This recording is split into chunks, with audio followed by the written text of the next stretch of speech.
So here's the question. When did Canada become a monarchy? No, seriously, because unless I missed something, nobody in this country ever voted for Mark Carney to be Prime Minister. And yet here he is, an unelected, unaccountable, former Goldman Sachs banker. And suddenly he's running this country like it's his own personal hedge fund. And let me be clear, this man wasn't elected. He was appointed by the Liberal swamp. He was cheered on by the CBC. And now, conveniently, he's calling a snap election this Sunday, March 23rd. Why? Because he wants a quick rubber stamp before Canadians realize what's happening. And just to prove how committed he is to clean governance, guess who Carney just made his chief of staff? Marco Mendicino. Yes, that Marco Mendicino. The same one who lied about the Freedom Convoy, ignored warnings about Chinese election interference, and spent more time targeting law-abiding Canadians than doing remotely anything related to public safety. Mendicino was literally the Minister of Public Safety. That was his role. And under his watch, criminals walked free. CSIS warnings were buried, and the only people who got harassed were peaceful citizens honking their horns. Now he's Carney's top guy. I mean, seriously, what could possibly go wrong? And let me be clear, if you're keeping track at home, that's a Goldman Sachs banker as a prime minister and a liberal spin doctor with a national security blind spot running the show as his chief of staff. So yes, this is Justin Trudeau 2.0. It's the same people, same lies, same swamp. The only thing that's changed is its branding. But let me be clear, this show isn't about crooked politicians and their creepy power grabs. It's about what's happening to brave people who dare expose the truth. Our guest tonight is Luc Sabourin, a former CBSA officer who blew the whistle on systemic corruption at Canada's borders. And for that, the government tried to destroy him. He was followed, harassed, threatened, denied his pension. Why? Because he told the truth. Luc joins us now to explain how really bad it is and how this government isn't just failing to protect Canadians, it's actively punishing the people who try to. People who try it. Luc, well, thank you for coming on the show. Why don't you tell everyone at home who you are? Thank you for having me, allowing me to speak on behalf of those who can't actually and are still being silenced and punished. First and foremost, I'm a former public servant of 31 years of service. Initially I was employed, my first job in the public service was with Department of Defense Intelligence, where I handled some of the highest classified material in this country. We're talking me sitting with the highest ranking generals and ministers, briefing them, reviewing documents, and I would leave with a briefcase and return to a very secure vault. I would travel by airplane, private jets on a few occasions, and I was the only one doing that work for Department of Defense. And then after the events of September 11, I had been studying law enforcement classes, and I decided to further my career, and I was offered a position with immigration enforcement before the amalgamation, and that became actually CBSA. And from there, well, I think it was a career-ending mistake to have gone working for the Canada Border Service Agency.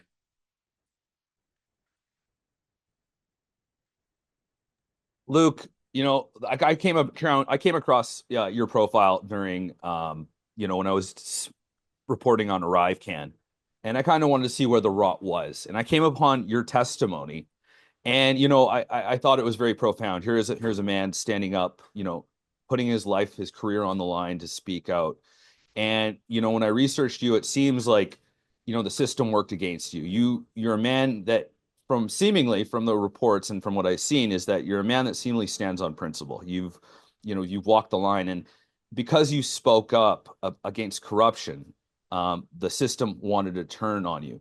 And here's what I want to ask you, Luc. Luc, you spent years inside the CBSA. You saw what most Canadians never will. How deep does the rot go in that agency?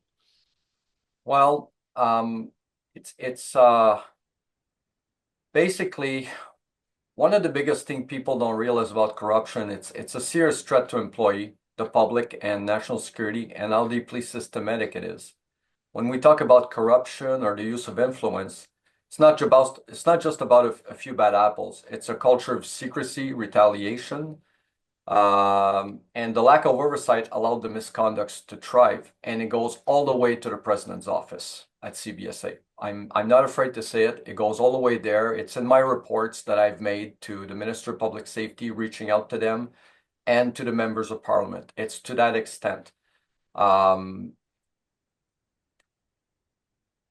My fight to demonstrate just how serious the issue is and how at risk we are is basically that the internal system has been used, been weaponized against us, the public servant, especially in operational environment where nothing that we report goes past the deputy head of the agency. So the members of parliament are not being made aware of what's going on inside because the people that are engaged in wrongdoing are preventing that information from reaching our members of parliament. And this is what I was able to demonstrate with the internal disclosure process. And that is why when the Bloc Québécois picked it up and they saw the seriousness of the documentation I gave them and the evidence that they pushed for Bill C-290 for the Public Service Protection Act, that's where we are right now. This is how serious the situation is with influence, wrongdoing, and internal corruption, and how it could affect the public, our national security, and our relationship with our allies. You know, I'm glad that this is very topical and top of mind for most people, Luke, because, you know, we have Trump threatening the border, saying that there's a fentanyl is coming across the border. People are, you know, we have lots of refugees coming through the border. There's a lot of illegal crossings. You know, you worked in the CBSA, you know, you worked in the with passports. Let me ask you, you know, when I watched your testimony, one of the biggest revelations you made was the CBSA ordered the destruction of passports tied to criminals under investigations. You know, in my mind, Luke, that's not incompetence, that's a cover up. Can you walk us through what happened? Well, as you just said it, cover up is something that I brought up in Parliament to the members of Parliament, and I brought it up in to a news reporter that everything about that order was to cover up something. Basically, to put everybody in context, we never destroy any passport that doesn't belong to the Canadian government. Every passport that is foreign goes back to the respective embassy because it's their property. Usually if we're done with a passport and the passport has been deemed basically lost, stolen, that was brought to our attention, and there's no enforcement action on it, and we're not detaining the person, or the person is not here in Canada, we don't know where his whereabouts, the passport is returned to the respective embassy. This is law. This is the rule. This is law. This is the standard SOPs that we were briefed and trained on. At one point or another, we have a new employee, a former intelligence officer, a female that is sent to our unit under questionable circumstances. She's deployed to our unit, and she comes over to my colleague that works, he's under me in rank, and there's only two of us that are in charge of, for the entire CBSA, to handle the lost, stolen, fraudulent database and the passports. And she gives them a direct order to, she basically says there's a large amount of passports that have been compiled, and I want you to remove the content of those passports, shred it, take the cover and the barcode, go into the secure tracking database that we use for basically tracking and chain of custody for court purposes. And she says, I want you to enter in them that you've returned them to the embassy. So obviously, Mr. Steiner, being a former military individual with outstanding career, has been with CBSA for, I think, 6 or 7 years at the time. And he basically says, no, I'm not comfortable doing that. It's illegal. And he says, I'm going to talk to Luc. So he briefed me on this. And a short while later, that female officer approached me and gave me that order and directive. And I told her that it was illegal. I talked to her in a authoritative voice, but stayed professional and respectful. And she says, well, no, I'm good. If you're not comfortable doing that, give it to the student. And I said, no, the student will not be doing that either. I said, I'm making a stand here. I said, this is the last known pictures of individuals that we don't know their whereabouts in Canada. Some of them are inadmissible to the country if we catch them because of their seriousness of the criminality they have. And I said, this is not going to happen. So this, I, she didn't like what I said. She went to higher management. I was brought in office. There was a verbal exchange. They said they would stop. They started packaging the passports in large envelopes, and only to find out about, I don't know, an hour later that they were the student was locked in a room. She was destroying evidence, and she was entering in the system that she had returned them to the embassy. So we complained, me and Mr. Steiner complained to management, higher management, and to members of parliament about this. This was something that should have never been done, and it was lying to our allies on top of that. So what were they covering up? I don't know, but So, obviously, yeah, go let's ahead. get let's make this clear, Luke. They wanted you to destroy passports. These are passports that are people possibly in Canada that are not Canadian nationals. They need their passport, and this is the record that they're in our country. And Yes. these could be criminals, terrorists. I mean, they could be regular people, but let's be clear, these are probably terrorists, drug smugglers, criminals, and they're asking you to destroy evidence that these people are within our country. And when you refused to go along with this, they didn't fix the problem. They came after you. What was Yes. their response? Well, obviously, we were already, uh, you know, uh, uh, on bad terms with management for having refused prior uh, illegal orders, me and Mr. Steiner. So uh, to them, we were a threat. We were not followers. So they increased our workload, didn't give us support when we needed it.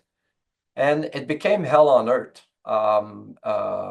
Double standards, micromanaging, sabotage, and basically the conduct of management with what they were doing to us and the work that we were engaged in basically put the public at risk and national security at risk, because the work we did was to enter in a timely fashion documents that could give access, that are reported lost, stolen, or fraudulent documents in the hands of wrong people that could give access to Canada or other country. And the management, what they did is they increased our workload, giving us work that we were not supposed to have.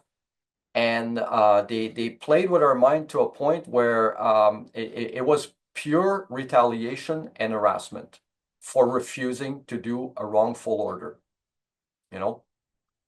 Luke, you've touched on a few things. You've touched on them, them creating a hostile where you spoke against some people. Those people, nothing happened, nothing retaliated. And, you're speaking on them creating a hostile work environment. But I don't really think, I've seen the reporting and you're not really doing it justice on how hostile it was. Because I read a report that you were poisoned, that one of your colleagues poisoned you. Can you get into Yes. that? Yes. We have to go back a little bit in time. Historically speaking, in 2006, 2007, I had witnessed some issues with evidence that we had in our unit. And I reported to management, the same management that was in place then and today. I reported to them about my concerns with the chain of custody, evidence disappearing, documents that are under investigation belonging to people that are hardcore criminal, and those specific documents disappearing or pages inside those documents gone missing. So management did nothing. Actually, they threatened me. They said that we're not going to investigate this, because if we were to find one thing that you said is true, we'd have to reopen every case that person did. So I decided to go, since I was involved with those documents, I was handling them myself. I could have been called in court and said, well, when you received this document, it had, for as an example, it had 25 page, and the page that is now missing, when it came in, all the pages were there. And now the page that is missing is the page that could have secured a conviction, And so I reported all my observation to the internal disclosure process. And that system is outside the chain of command. It's another chain of command supposed to protect you to allow a proper investigation in case there's internal criminal activity or something, right? Or wrongdoing that could cause embarrassment to the government or the agency. Well, I had not stepped back foot from that meeting back in my office that the people I was pointing my finger at already knew that I had gone to them. They challenged me. It got really heated. And you have to understand this. People like me and the other officers that are there, we're all trained in the use of force. We all have seen experience. When this starts happening and people start threatening each other verbally and they get into a verbal argument over the fact that I'm now considered a rat, as I was called, a rat, things escalate real fast. Who comes in to bring down the tension, right? So from that day forward, my lunch was being thrown in the garbage. My work was being sabotaged. And after a while, I was starting to being sick and was vomiting suddenly without any reason. And you have to understand, I work on a secure floor, and inside that secure floor, there's another vault room where nobody has access except 6 or maybe 10 people. So it's limited to who's in there. So it's not somebody from the other floor that comes in. I went to see the doctor and I said, is it possible it's because of stress or something? She says, well, we'll do a bunch of tests and we'll see. During that meantime, I continued to have sporadic instant vomiting. And then one day, I'm sitting at my desk. I go to grab my coffee and it's all gluey on the side of the coffee and it's full of hand sanitizer. So I brought the attention of my doctor and she basically said, yeah. So now we have to test you to make sure that, there's no long-term effect and everything. And I had asked the Office of Professional Standard, the director there, on many occasions to put cameras in that office because I knew that it was a risk for me and my safety. And I will give you an idea, sir, to the point. In a document released under access to information, one of the director admits that he allowed me to leave on 2 occasions because he had observed things and I had said that I felt unsafe and he allowed me to leave. And he even put in a report that the things that he saw, that I wasn't being treated well, and he allowed me to leave for my safety on the days that I was alone in that office with that person. It got to a point where I put a mirror on my monitor because my back was facing the rear of my cubicle. And the person I pointed the finger at was walking around with 12-inch scissors, going up and down my cubicle, playing mind games, letting it rub on it so I could hear scratch on it and going by. And I was concerned that she was going to stab me in the back out of spur of the moment. And I reported that. And that person, later on, after the investigation was finished, management admitted that she had multiple behavior problems that they couldn't control because they were part of her personality, and traditional disciplinary process would not work with her. They allowed a person like that to work on case affecting the public, a person like that that is explosive, that had fights with other officers, to remain in that unit and destroy my mind and me to a point where I had a psychological breakdown. That's how bad it is. It's amazing that this actually happened to you, Luc. And I mean, let's be clear. This isn't some random office where, you're doing taxes. This is the CBSA, the Canadian Border Service Agency. This is your one of the lines of defense that protects our country, our population. So the fact that we have like this kind of behavior that's happening within this agency is very shocking to me, and I think it's shocking to most Canadians. And it's not that you're not a rat. You're standing on principle. You saw something that was happening. It wasn't happening correctly, and rather than just kind of turn your head and let it happen, you spoke out. And what happened? You got retaliated against. This person made your job a living hell. They played psychological mind games on you, and they went as far as poisoning you. That's the most egregious thing I see about this part, is that you're poisoned while at work. Luc, let's pivot a little bit to talk about government retaliation and harassment, because you went public You went public. You went in committee. You know, and you told your story. You did the work, and unlike a lot of people, I think what a lot of people don't see in the background is how much work you put in the background. You were messaging reporters. You're going on social media. You're trying to do your damnedest to get the story out. But let's be clear, after you went public, you weren't just ignored, you were targeted, Luke, harassed, followed, threatened. Walk us through what happened. Well, uh,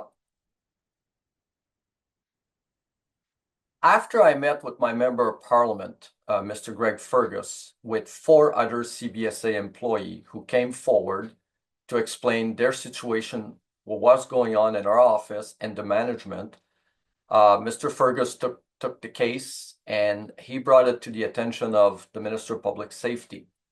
Obviously, it went back down the chain, and who works at the CBSA and the office of the president is one of the highest ranking member, who is his wife, that gave the order to destroy the passports. So Ralph Goodale sent all my document and my evidence back to CBSA for them to investigate themselves. When I met, and I was told in an email by the office of Mr. Fergus that he did his best. And in the email, it said from his staffer, it says, there are people at CBSA that are going out their way to cause you problems, and they know the law very well. And it stopped there. After that, I got a call from a member of the Liberal and basically said to me they were concerned for my safety because of what I was exposing inside the agency and the hierarchy of what I've exposed. After the Bloc Québécois was made aware of this, Christina Michaud drove from Quebec City in a storm, and she came to Parliament and met with me, and she saw the seriousness of the evidence I gave her in the papers, the document, including a recording that I had made secretly between me and a CBSA person. I'm not afraid to say it. It's in the hands of the member of Parliament and the journalist. This is how bad it got in there. It was my word against them, so I did that. And when she saw everything that I had and what was going on, the file was turned over to Monsieur Garon to talk about the bill and to implement measures to protect public servant in order to protect the government members and the programs. Well, after that meeting, somebody made aware CBSA that I assume that I had a meeting with members of Parliament. So the VP, one of the VP, who's his wife, gave the order, decided that it was okay for them to come in front of my house and park with their car while I'm outside with my kids. And they looked at me, we exchanged looks, and then they stayed in front of my driveway, and then they moved on. So I called the police. I made a complaint about that. A little bit later, I was in a Walmart public place with my family, and again, the VP's wife and himself, she was shouting profanity at me, trying to involve me in a fight, yelling in front of my kids, being disrespectful. How dare you report this, and so on, just like they're above the law, right? And I pointed at the camera and I basically said, look, there's camera, you're on tape. So I don't care, you're on tape. After my testimony were in Parliament on Bill C-290, myself and Mr. Steiner starting seeing vehicles showing up in front of our house or following us. So I informed Monsieur Garon about that, and I informed the journalist about that. I don't know what happened, but it stopped at a later date. Were they RCMP? Were they CBSA? I don't know. But this is wrong. This is criminal. This is trying to silence people who speak on the public interest on your behalf. This is wrong. This is totally wrong. So you're shining sunlight on the corruption, Luke. You're the one that's kind of speaking out, and these people see you as the problem. And let's be clear, these are public managers. These are high-ranking officials within the CBSA. And they're paid well. They're public servants, and let's be clear, that's what these people are. They're public servants. They're not private. They're not working for the private sector. They're supposed to work in the public interest. I got two questions, and we'll start with this one. So, what do you think that the mess you were yelled at it in a Walmart by the VP's wife? If this sounds like mob tactics than anything you'd expect from a federal agency. Don't you agree?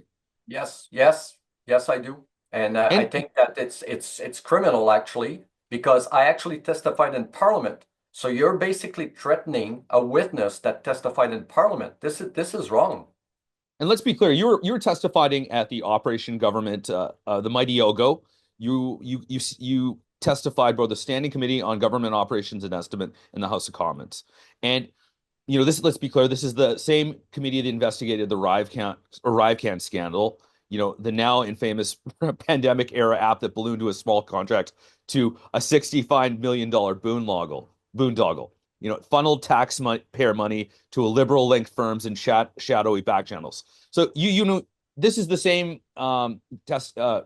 same committee that has been exposing corruption for the last 10 years. And you went on, you spoke, to the throes of power. And did anyone stand up for you after that? Because it's surprising to me that this is how Canada treats whistleblowers.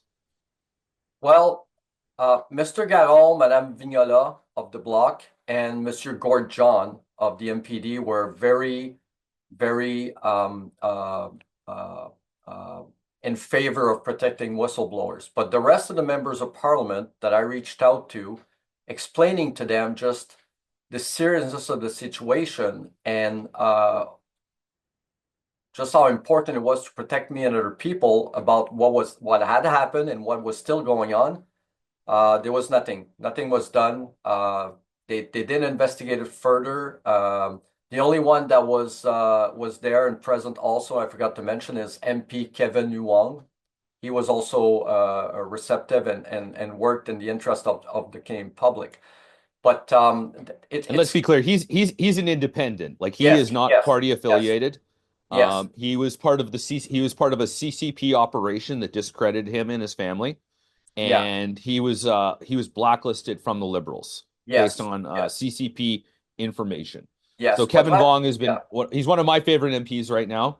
yes. He speaks to the throes of power, and he says a lot of things that are I wouldn't say they're unpopular. They're not politically conventional, but Yeah. that's why I think that it's so powerful that he stands up. So it's great that Kevin Vaughn has stood up for you.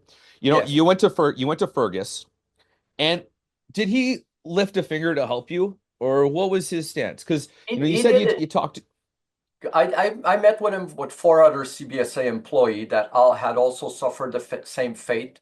Three of them had worked in my office. So this is not just Luke here. This is four CBSA permanent employees that ended up their career gone for reporting the same issues and a little bit more other issues. Mr. Fergus did his best. And I think that I'm going to be fair and honest because I've always been politically neutral because of the work I did and the clearances I had. This was a duty and obligation that I followed religiously. But I will give him that. He did his best. He was shocked. He was in disbelief that he was not being briefed by that the Minister of Public Safety was not aware of this was going on internally. And he went to meet with the Minister of Public Safety. But I think that he got told to basically stand down. There was something else going on, and I don't think they needed another scandal. At the same time, there was the SNC Lavalin scandal that was happening. So I think that he was turned around. And after that, basically, Mr. Fergus' hands were tied. So, and my file just lay dormant, and I kept on being destroyed, punished administratively, financially, and I had nobody to go to for having done this. Is the cost of integrity, basically. This Yeah, is what Luke, I think most Canadians listening to this and people that are listening to this outside of Canada can really appreciate your situation because you're standing on principle. And I think we need to have more people within our government, more public servants that stand on principle. And, I hear what you're saying about Greg Fergus. He did his best. But at the end of the day, he stopped because the machine told him to. Now, let me ask you a question. Is that standing on principle? He's your MP. And let's be No, clear, this was the Speaker of the House. I don't know what happens when, Parliament resumes, but obviously there's rumors that there's going to be an election called this Sunday. Maybe he comes back, maybe he doesn't, but is he standing on principle when the machine stopped him? he uh, he should have honored his obligation to his constituents, which what I am. He should have honored his obligation to push this further for the integrity, transparency. In addition to that, there's a message that needed to be sent. You do not retaliate against a public servant and operational environment that speaks on matters of national security, internal corruption, and more. And he did not. So he abandoned me and my colleagues. And for that, it's the wrong message. And he should have resigned. He should have resigned. As simple as Yeah. that. If he wasn't ready to stand up for, the people and let's be clear, you're one of his constituents. You're not just someone outside of, his public riding. You're within his riding. So absolutely, he needed to stand up for you. But I think that there's too many political cowards in our government right now. And, aside from Fergus, let me ask you another question. Did any other MPs listen to you back in 2016, or were they all just too busy protecting themselves? No, for the public to understand, I had a duty to follow the chain of command in hierarchy, which I followed. Management, internal affair, disclosure process, president of the agency, then the member of parliament, which was Fergus because he's the political party in power. When it didn't work with him, I went to see the conservatives. And I advised them of what was going on in a nutshell, everything that was happening. And I received an appointment with the office of Monsieur Pierre Paulus, the conservative lieutenant for the Quebec for the Conservative Party. I met with his staffer, his chief of staff. I stayed in his office for an hour. We exchanged everything on everything. And I handed over a large amount of documents to him in a CD, in addition to the document, everything that allowed me to speak in Parliament. The criminality, the retaliation by the member organized crime against me and my family for the operation I took part with CBSA, the guy that was linked to Mexican cartels. And I told him what was going on with me and how severe the reprisal were against me. And nothing at all happened there. It stayed there. So I'm very disappointed that, and I apologize for cutting you, but there's one thing that the public needs to know and the members in the parliament needs to know. Public servants are the eyes and ears of everybody inside the machine. So when something is wrong and we're not able to deliver the programs that the government is asking us to deliver, they have a duty to listen, and they did not. They allowed this to happen, and look where we are today. And they were also aware of the theft, the 400,000 passports that I informed them back in 2016. They were provided with documents about that. So this is not something they can come along and say that they weren't aware. So this is serious. So what you're saying is like, our southern border, their concerns about our border are not unfounded. That's kind of what I'm getting from you. Yeah. I remain politically neutral, but I think that administrative bureaucracy and the amount of reports that all the professionals sent to our heads of government, nobody can come forward and say to me, a professional public servant, that Mr. Trump is wrong about what he's saying about the criminal at the border. I've provided an affidavit to Kevin Wong and to Rachel Dancho of the Conservative Party with supporting official documentation of everything. I came forward with the theft 400,000 passports, some of the people I screened, and the deficiency in our system. So Mr. Trump is not wrong when he says that there's issues at our border. People are landing here with false document, using us as a bouncing platform to go to the States. Our government's aware of this since 2016. This is not something they can deny. They had the documents in their hand. So trying to destroy me to the extent they went, me and Mr. Steiner, punishing us so we don't speak, this is actually criminal. And people should be concerned about that. Luke, I hear, a little bit of tension in your voice, and I can see your demeanor. You're very passionate, but also it seems like you've been through hell. After all this, how's your health? Physically, mentally, what has this done to you? Everything that was done to me um, affected my health, my mental state of mind. Um, to to to put everybody in context, I was an animal trapped in a cage at CBSA. I was destroyed every day like a piñata, and my rights were not being respected as a person, as a public servant, and it affected me mentally. I went into a deep state of depression, and I almost took my life. And I went to some very dark place. I lost 18 pounds, almost lost my family. And I was fortunate enough to have to be taken into hand by a doctor that knew what was going on with me, and good friends. So I took a lot of medication for a while to get back on my feet, and um, I'm better now. I've received a good bill of health. Medication is drastically reduced, and but I'll never be the same person again, right?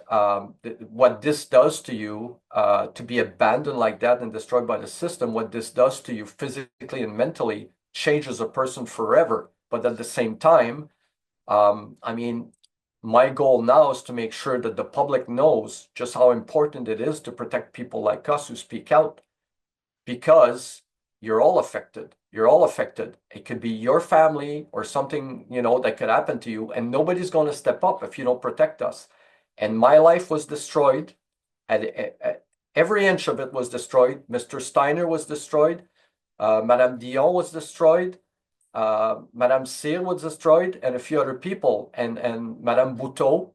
So it's not just me. It's very, very serious what's going on, and we never recover from this. We never recover. The only thing we can do is educate the public to make sure that it doesn't happen to them or to their children if they work at public service, and the safety of everybody else that's out there. It's if I had if I had not had a failed suicide attempt, I would not be here to be able to talk about this today. And people would have got away with a lot of things, and they would have been happy. I can assure you of that. You know, I think it's remarkable that what you went through. But I think what's more remarkable, Luke, is rather than let it, I think a lot of people would fold in your situation. They would have backed down, they would have gone to their hold, and they would have walked away from this. Instead, you've stood up and you haven't let this situation break you. Rather, you've let it define. You've stood up and you've made something more of this. You've become let this become bigger than yourself. And I think a lot of people can really respect that because you've come through the other end. And look at you now. I see you. I see a much stronger person than I saw in that committee so many years ago. And look, and I think a lot of people can take heart that there are people out there with the integrity that you have. I think that your story is so strong because it gives people hope, because it gives people the perspective that not everyone in the machine is corrupt. And I think that I really do respect what you've done. Um, you know, when I look at what they did to you, they held your pension hostage for speaking out. In my opinion, that's not just unethical, that's sick. What was their end game, Luke? Do you think it was meant to break you? Like, you think that the machine, like all of these upper management people just wanted to break you? Is that what Yes, the end goal yes. was? There was a bigger goal to break me, to silence me, to send a message at the same time. But there's also the legal aspect. What the public needs to know and what you need to know is that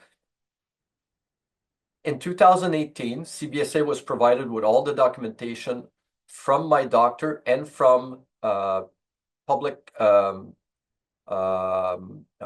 Treasury Board, indicating that they allowed my pension, that I was allowed to go on disability, permanent disability, and they were waiting on CBSA to initiate the process. What CBSA was doing is holding me hostage. And they had threatened me that and this is everything I say is documented with the members of parliament. CBSA has basically said to me, my director, if you speak to the media or to your members of parliament about anything you have seen in here, we will take away your pension. So if I spoke to them while I'm still employed and not having my pension, I'm still a public servant. I'm breaking the rule of public service. It gives them the right to take away my pension and terminate me, leaving me without any money. So they were holding me hostage. Only when the Bloc Québécois found out about this, they were outraged and they said, no, no, no, no, no, this is not going to happen. And now we're in 2022. My pension has not been allowed. I'm only living on small disability from an insurance. And the Bloc Québécois, this, no, we're going to give you immunity and you're going to speak. And they gave me immunity, which prevented CBSA from firing me and breaching the Code of Public Service. So I was allowed to talk. The Bloc Québécois intervened with another member of another party. They put pressure on CBSA. They started asking questions. Right after, just before I was to testify again, somebody from CBSA showed up at my door with papers, asked me to sign them, and then my pension was authorized. And I have documentation proof from CBSA under access to information that says that the HR people are saying, we have his paper since 2018 and we didn't do nothing because he's not allowed to talk to us and we're not allowed to talk to him. And those are Fucking criminal. documented that the members of parliament have. Again, the criminal code is clear. When you take reprisal against a public servant that does his job, it's criminal. Yet nobody was, the public needs to know these things. It's important, So It it's criminal, Luke, what happened, and it doesn't give me a lot of faith because they see what happens to you. Other people working within the CBSA see the corruption. They see what happened to you, and it makes fear of speaking out to the systematic failures. And let's call it what it is. It's a broken system. I like to call it the swamp because that's exactly what it is. It's people protecting the corruption. And what is that? That's a swamp to me. So we have, the swamp trying to protect itself. It's like you said, who did they send the file to? Well, they sent it back to the swamp when you reported it. The swamp investigating the swamp. So, you know, we've talked about organized crime, terrorists, and how they've exploited CBS failures. We've talked about how these people could be walking free in Canada right now based on the the passports being destroyed. One thing we haven't talked about is you also exploit CCP tactics, flagging its own citizens' passports as stolen to luring them back to China. You flagged it. What was the CBA's reaction? Did they do anything? no, the actually I spoke about this in Parliament. They are aware of this.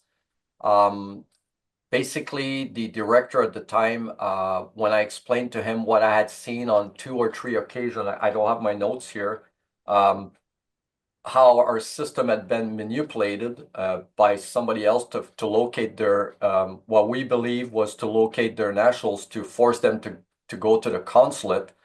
The director became very pale. I think that he knew more than, and he says, "Oh, take care of it," or something like that.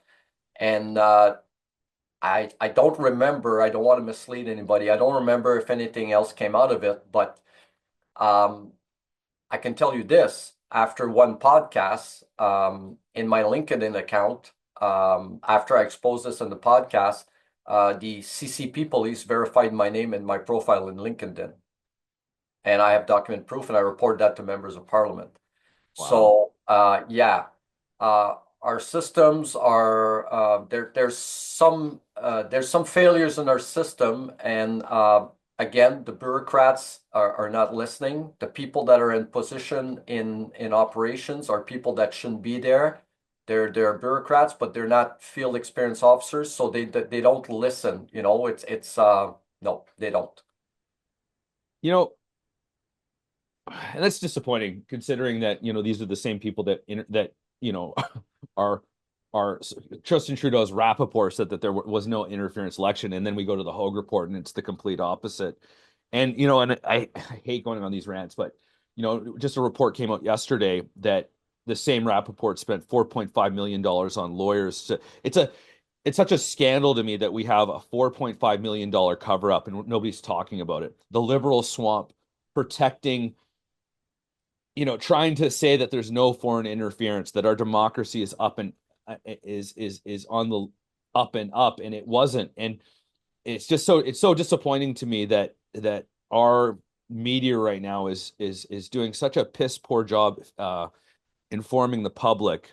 Let me ask you another question, Luke. Have you personally witnessed any incidents involving classified information being handled or compromised, mishandled or compromised?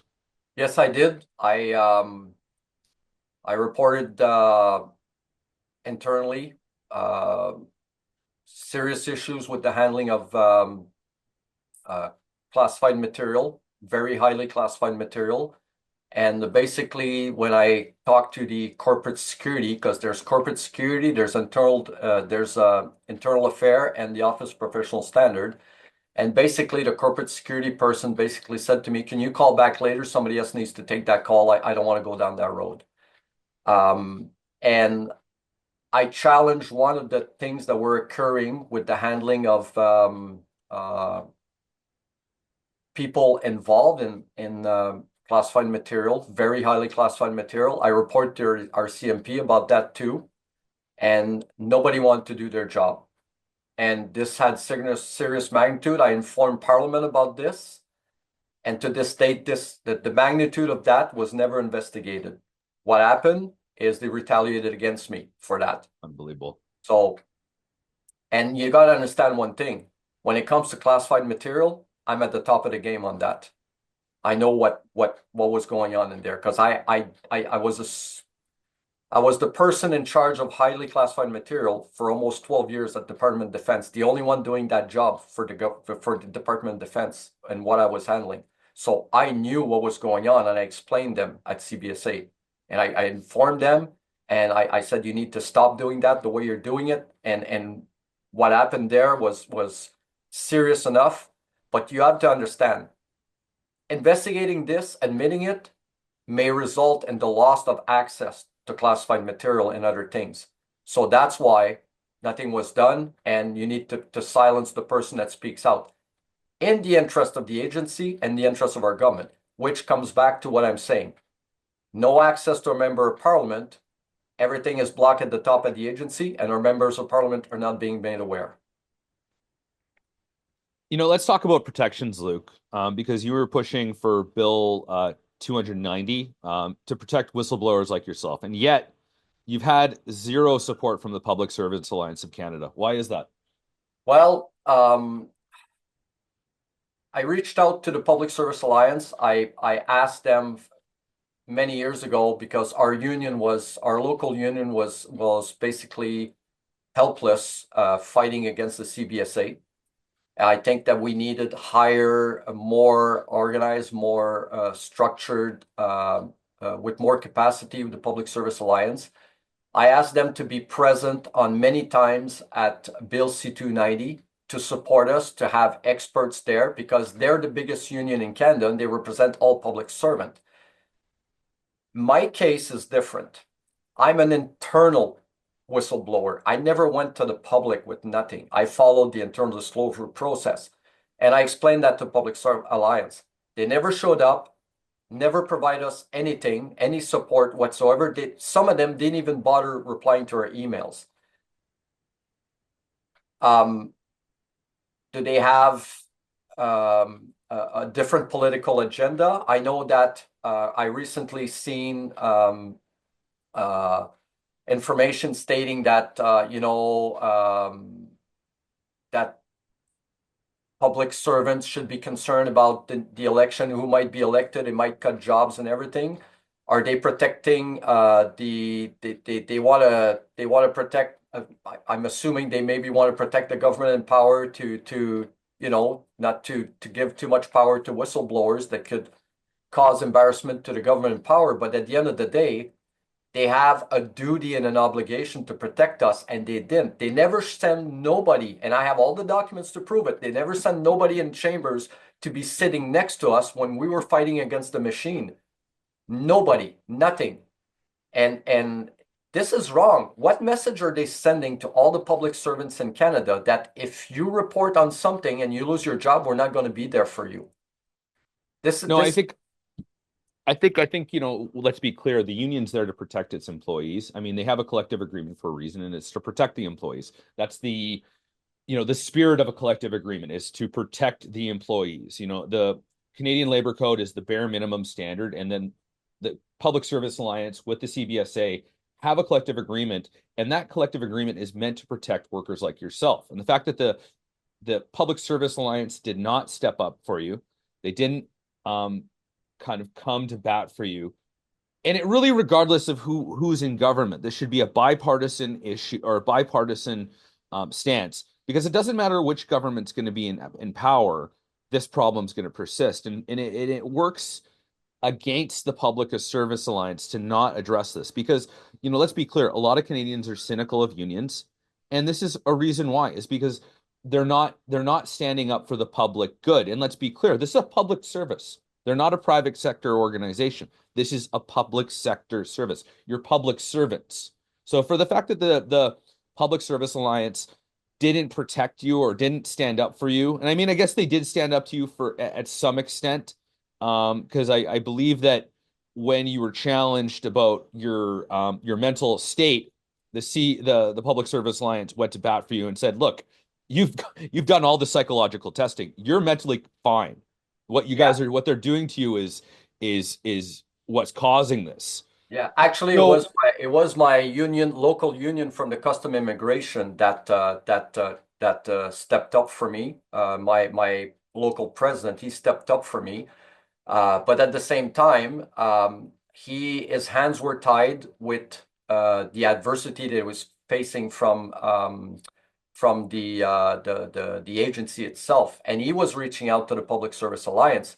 And what the people need to understand here is, Public Service Alliance has a duty to protect us. Yes, I sent, just so we're clear, and they'll see the position that I'm in right now. I've sent a registered letter to the national president at the time, Mr. Alward, and asking, before I was to testify in Parliament, a registered letter that he decided to not reply to, and I have the proof that they signed for it, asking him if I was placing myself at risk to speaking to my members of Parliament, if I was breaching the Code of Public Service, and if they were going to provide advice and guidance. And I also asked them what was the status of my grievance. We're going on 8 years now, and my grievance has not been answered, not been addressed.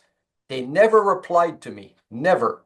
Never. They abandoned me, and they abandoned other public servant. Yet, those were legitimate questions, and I cannot take a lawyer, because no law firm will represent you, even though I spend a lot of money on lawyers. They will not represent you because you're a unionized employee. And my union rep from the local custom immigration has his hand ties because the grievance is at the Public Service Alliance, and they can do nothing. So public servants are abandoned by the actual Public Service Alliance of Canada. So what message are they sending? Do your job, but don't speak up in the interest of the public service, of the public interest, and we will protect you. no, it's unbelievable, Luke. And like I said, I think that, what it's like, you have a broken car, the engine light's on, and these people are just kind of like, let's just drive another 5,000 K and see what happens. Yeah. Luke, I want to talk a little bit about, you've had a hard time getting this story out. You've been on independent media, but the legacy press, they wouldn't touch the story. Why do you think they were so afraid of you? Well, first of all, I think that, and I'm supposing that when I reached out by experience to all the legacy media, nobody was touching this, because it would be exposing a very serious issue within our system. And at the same time, well, to my understanding, some legacy are receiving money from the Canadian government to survive, right? So are you going to talk about the hand that feeds you?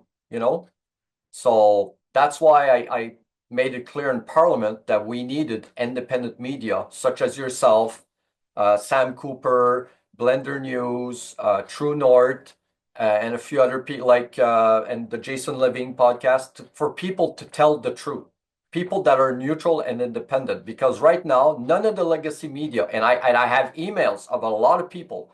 I even had one one reporter from legacy media basically tell me, Luke, I would love to report on this, but I can't. And I'm not going to break the trust and break the trust of somebody that had the decency, the courage to tell me this, So where does that leave our democracy? On people that have a duty with the taxpayers' money to report on the state of what's happening in Canada.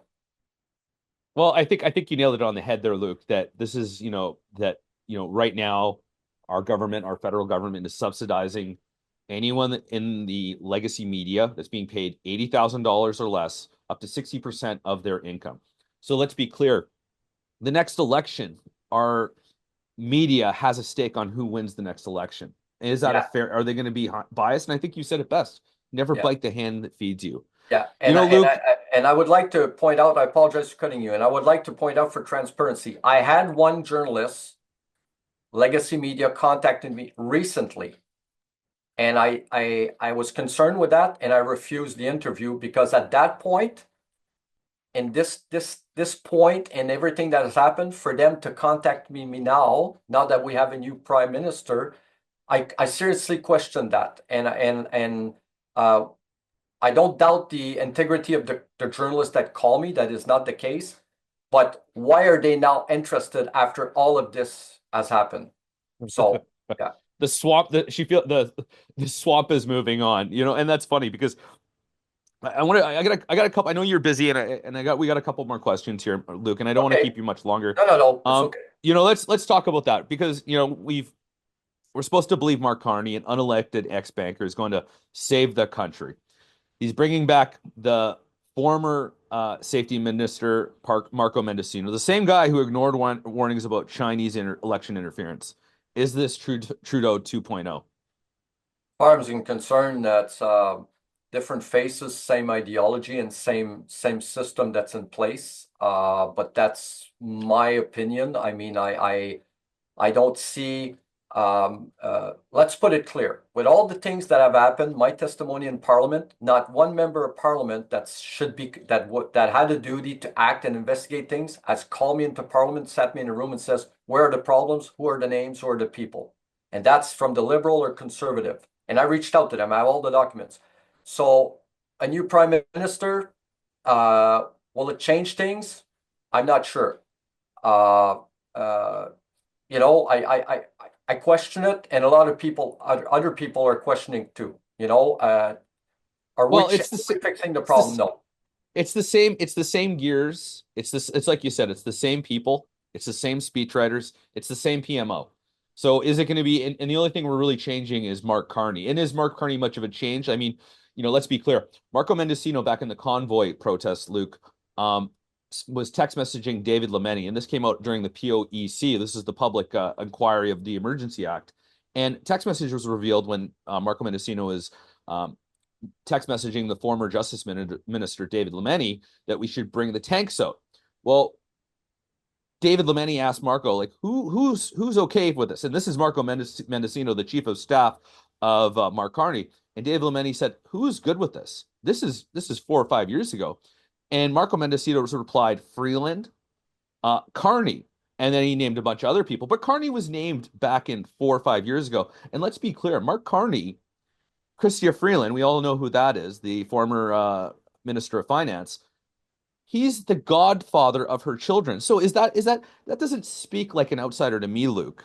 But I understand that you're really apolitical, and I don't want to press you on that, and so am I. But I'd like to call it the corruption when I see it, and I think that what we're seeing right now is we're not going to see a change. We're not going to see a change with Mark Carney because it's all the same mechanisms behind him. It's the same corruption. It's the same people.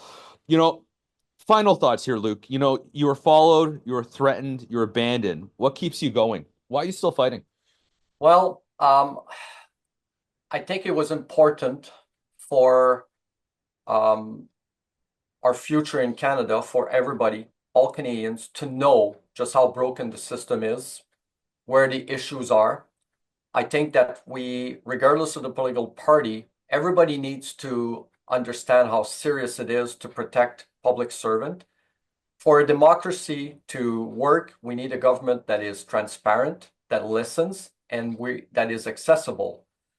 The Canadian public can no longer be a spectator to the political, administrative silencing and destruction of professionals who represent the public interest. So I want to make sure that my children, your children, everybody's children have a Canada that is not under dictatorship at one point or another, and that the system in place that we work so hard are not bypassed and broken.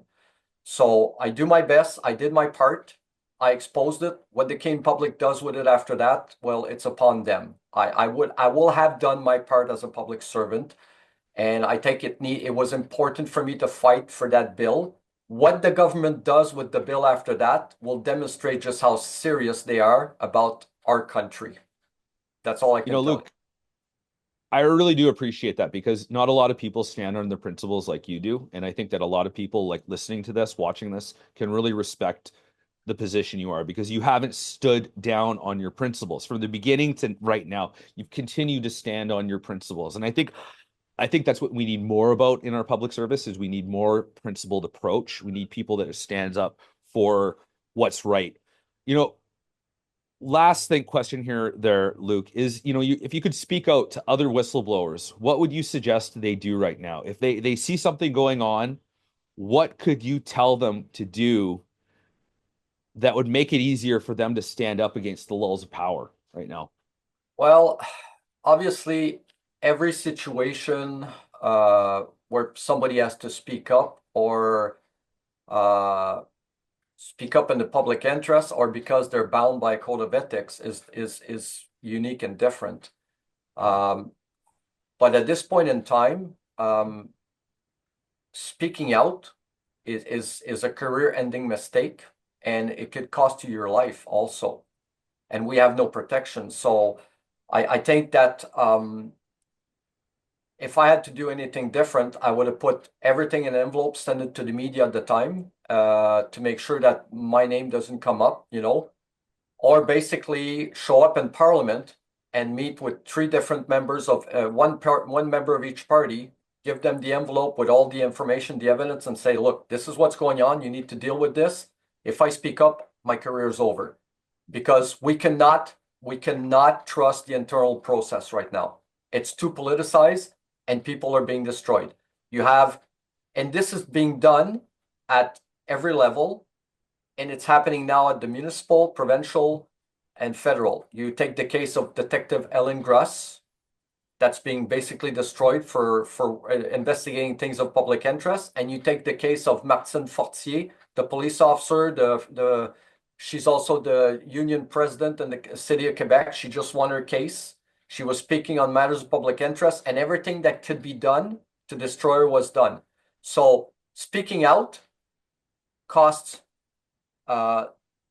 hardworking with public servants with integrity, and we're being silenced and destroyed. And the public is losing that, and the members of parliament are losing that. So what I'm saying to whistleblowers, I know I extended this, is be very careful. We have nobody to protect us right now, and they know it. And reach out to your members of parliament. Make sure they understand just how important it is. And if you have to talk, do it. Either talk with a lawyer, get a lawyer, talk with your union. Reach out before you do anything because you don't want to become the next Luc Sabourin. That's all I can tell you because it's a very dark path.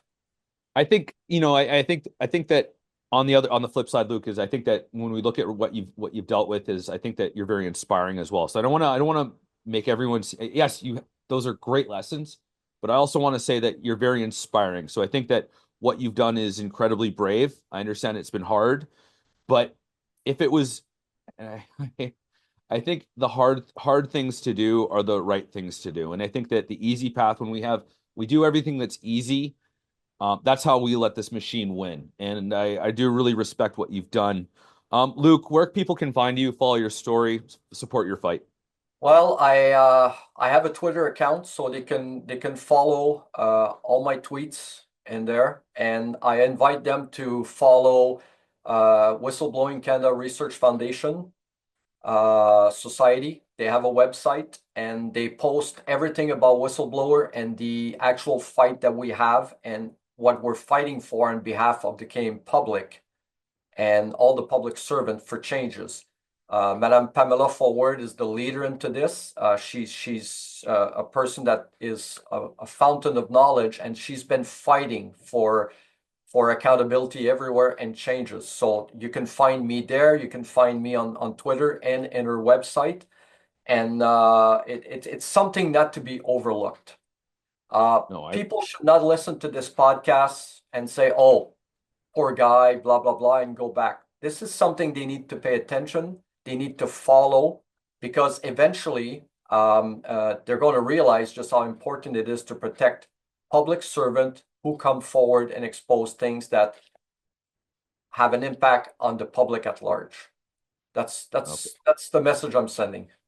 Well, thank you, Luke. I really do appreciate that.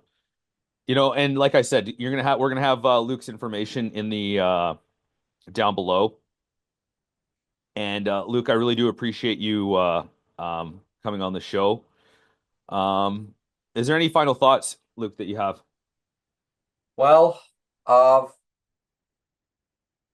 being a public servant, having seen what really goes on inside and the impact it has on the public, our security, our national security, I say this. When you vote, don't just vote for someone to cast a ballot and move on.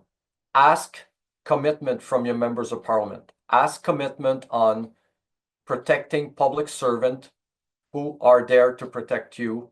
And we are the guardians of democracy, whether you want to admit it or not. Those are not just very big words, they're the truth. So when you vote, make sure you ask commitment. And if you don't hear those commitments, don't vote. Simple as that. That's what I can say. Luke, thank you so much. And let's take a step back and ask the obvious question here. What kind of question, or excuse me, let's step back and ask the obvious question. What kind of country treats its whistleblowers like enemies of the state? Luc Sabourin was a loyal public servant. He spent years inside the CBSA working to protect this country. When he saw corruption, real corruption, not some HR dispute, he did what every citizen should do. He spoke up. And for that, the Canadian government tried to destroy him. They stalked him, they threatened his family, erased his reports, and let him rot. Meanwhile, the criminals he tried to expose, they're walking free, protected, hidden, in some cases probably promoted. Now, the unelected banker turned Prime Minister, Mark Carney, wants you to believe he's restoring integrity. And how is he doing that? Well, he's hiring Marco Mendicino, the guy who ignored Chinese interference warnings and lied about the Emergency Act as his chief of staff. You can't make this up. This isn't about left or right. This is about a system that protects the corrupt and punishes the honest, a system where national security takes a backseat to public optics, and where men like Luc Sabourin are sacrificed to keep the swamp alive. So if you're watching this and still believe the government is looking out for you, I've got a passport the CBSA would love to shred. Luc Sabourin is a patriot, and this country owes him more than silence. We'll be watching what happens next, and Luc, we won't forget. Thank you for being on the show. Thank you very much, sir. Thank you.